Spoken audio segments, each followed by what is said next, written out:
Tim Walz should resign. Look, he was a heartbeat away from being potentially a vice president, and if Kamala Harris wasn't able to perform her duties, he would have been president of the United States.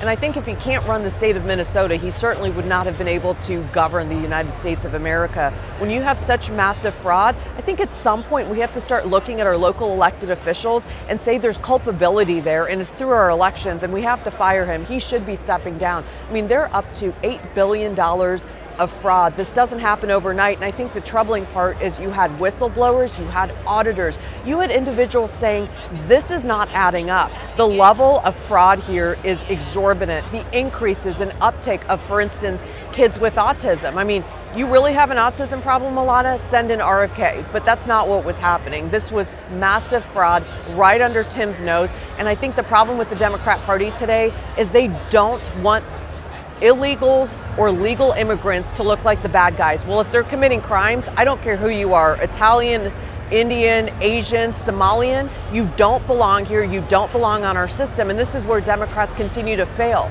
They continue to bifurcate the rule of law. There's one rule of law. It's not a two-tier system. You don't get a pass just because you look different or you sound different.